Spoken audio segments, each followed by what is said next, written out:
Derek's Daring Do.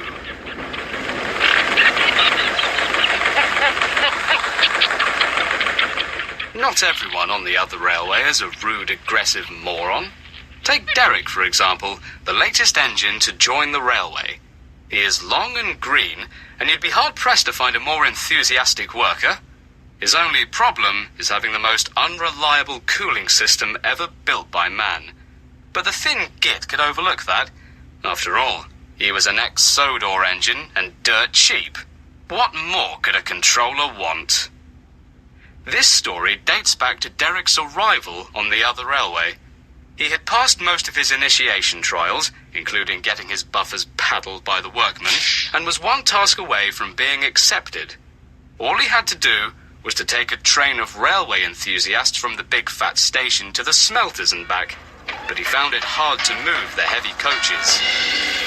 "Did you see him strain?" said Bowler. "It's like Driver every time he brings a curry to work." "Positively painful," remarked old Stuck-Up. "Entertaining, but painful." "Just pathetic," grunted Spamcan. "He should just give up and piss off to York or something to be preserved before he explodes." "Shut up," burst out Diesel. "You know this won't bother him.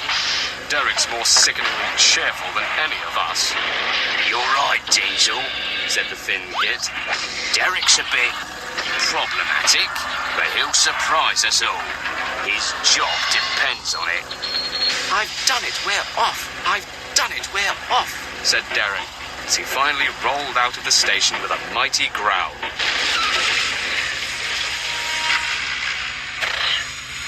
He stopped in a cloud of black smoke at the first signal. "I'll get the breakdown coach," grumbled Diesel. One repair and several stalls later, Derek made it to the smelters. The shunting diesels there were disgruntled to see the visitors. They hated being photographed. Later, they were to take the party around the industrial complex in a brake van special, but the engines dumped the vans into the smelting vats before anyone could get in. The visitors were most furious and couldn't wait until Derek came to take them home. On the way, the weather changed. Wind, rain, hail, and the odd piece of metal buffeted Derek. His sanding gear failed, and his driver had to throw a sand bucket on the rails from his cab by hand. Fortunately, most of it flew right in Derek's face, so it wasn't much use. Suddenly, Derek's wheels slipped fiercely. With a metallic bang, something broke. His driver tried to stop the train before realizing it already had. The crew inspected the damage. Repairs took some time, as they'd been down the pub a few times before the return journey. "Your cooling system's completely knackered this time, Derek," said his driver. "We've deactivated the system. You can still just about run, but now there's nothing to stop you burning up. Can you get these people home? They'll probably lynch us if we're here any longer." "I'll try, sir," promised Derek. Derek roared and pulled his hardest, but his wheels kept slipping, his engine kept heating up something fierce. He couldn't start the heavy train. The passengers were anxious, more so when they realized Derek was actually trying to get them home. Eventually, driver and guard went along the train, making adjustments between the coaches. "We've loosened the couplings, Derek," explained the driver.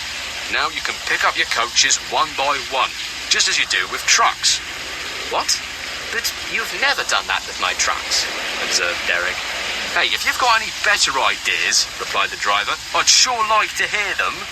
Right, said Derek. "Come on," he growled, and moved cautiously forward. I'm doing it, panted the Diesel. "Steady, boy," warned his driver. "Well done, boy. You've got them. You've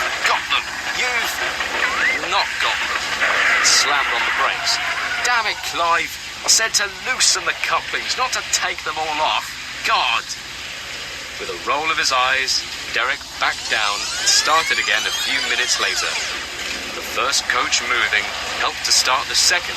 The second helped the third. The third, yada, yada, yada, you get the idea. I've done it, wheezed Derek. "Now you've got them, boy," called the driver. "Well done."